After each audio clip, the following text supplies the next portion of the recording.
വഖഫ് നിയമവുമായി ബന്ധപ്പെട്ട് അന്ന് വലിയൊരു ചർച്ചയായിരുന്നല്ലോ. ഒരു സമുദായത്തിനും എതിരല്ല ഞങ്ങൾ. പക്ഷേ അതിലൊരു ക്ലോസ് എന്ന് പറയുന്നത് അതിനകത്ത് എന്തെങ്കിലും ഒരു വിഷയമുണ്ടെങ്കിൽ കോടതിയിൽ പോകാൻ അവർക്ക് അനുവാദമില്ല.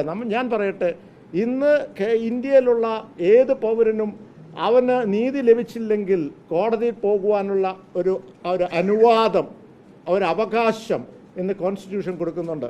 പക്ഷെ അതില്ലാതെ വന്നപ്പോൾ അതിന് ഞങ്ങൾ ഈ പറഞ്ഞ അമെൻമെൻറ്റിനെ സപ്പോർട്ട് ചെയ്യും. അതല്ലാതെ എതിരായിട്ട് നിൽക്കുന്ന ഒരു സമുദായത്തിന് എതിരായിട്ട് നിൽക്കുന്ന എല്ലാ ക്ലോസുകളും ഞങ്ങൾ എതിർത്തിട്ടുണ്ട്. അത് കൃത്യമായ ഒരു സ്റ്റാൻഡാണ് എടുത്തത് കേരള കോൺഗ്രസ് പാർട്ടി.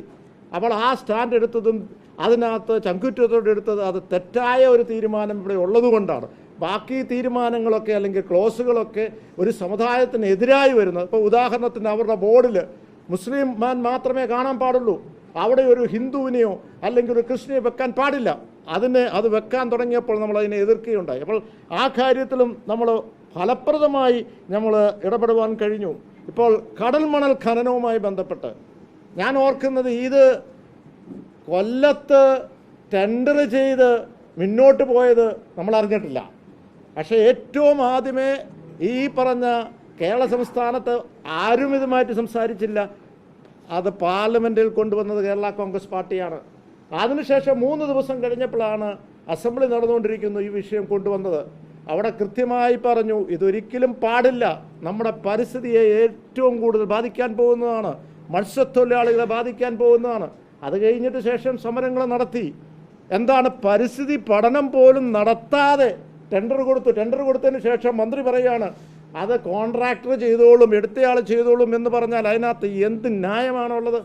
പിന്നെ ഇത് ചെയ്യാൻ പാടില്ല, ഇനി ചെയ്താൽ പോലും എന്തെങ്കിലും ബെനിഫിറ്റ് ഉണ്ടോ ഈ പറയുന്ന ഖനനം നടത്തുമ്പോൾ മത്സ്യത്തൊഴിലാളികൾക്ക്?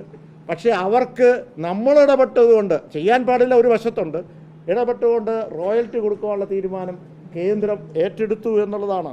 അതുപോലെ തന്നെ നമ്മൾ ഇപ്പോഴുള്ള വയനാട് ദുരന്തവുമായി ബന്ധപ്പെട്ട് ഏറ്റവും ആദ്യമേ പാർലമെൻറ്റിൽ അവതരിപ്പിക്കുകയും പോവുകയും ഇതുമായി ഇടപെടുകയും അങ്ങനെ നിരവധി ഇപ്പോൾ വന്യമൃഗത്തിൻ്റെ ഞാൻ സൂചിപ്പിച്ചു ഇവിടെ ഡൽഹിയിൽ പോയതും ഒക്കെ പ്രധാനപ്പെട്ട കാര്യങ്ങളാണ്.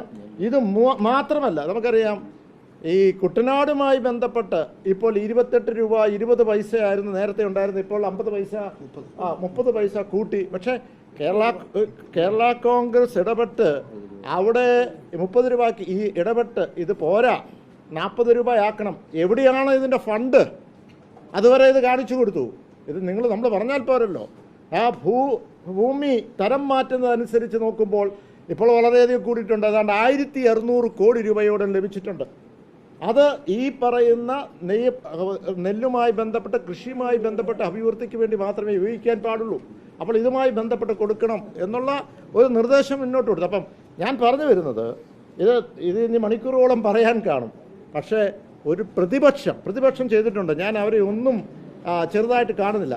പക്ഷെ പ്രതിപക്ഷം എടുക്കുമ്പോൾ ജനകീയ വിഷയങ്ങൾ, ഇപ്പോൾ കടഖനനം അല്ലെങ്കിൽ വന്യമൃഗം യാത്ര, ഇതൊക്കെ നടത്തി ഇല്ല എന്ന് ഞാൻ പറയുന്നില്ല. പക്ഷേ അവർ ഈ 5 വർഷത്തിൻ്റെ ഇടയ്ക്കുള്ള ഓഡിറ്റിംഗ് എടുത്ത് നോക്കിയാൽ ആരോപണം വന്ന് ആരോപണത്തിനെതിരെ അല്ലെങ്കിൽ അതിന് വേണ്ടിയിട്ടുള്ള പോരാട്ടങ്ങൾ അല്ലെങ്കിൽ അവിടെയുള്ള സമരങ്ങൾ, ആ വിവാദങ്ങൾ, ഈ പറയുന്ന എന്തെങ്കിലും കോൺട്രവേഴ്സി വന്നാൽ അതുമായി ബന്ധപ്പെട്ട് മാത്രം വേണ്ടെന്നല്ല, അതുമായി ബന്ധപ്പെട്ട് മാത്രമാണ് പോകുന്നത്. അതിനേക്കാൾ കൂടുതൽ വിഷയങ്ങൾ ഇന്ന് കേരള കോൺഗ്രസ് ഏറ്റെടുക്കുകയും ഒരു സമരം നടത്തുകയല്ല, ഇടപെടലുകൾ നടത്തുകയല്ല, അതിന് പരിഹാര മാർഗം കൂടെ കൊടുത്തുകൊണ്ടാണ് ഇന്ന് നമ്മൾ മുന്നോട്ട് പോകുന്നത്.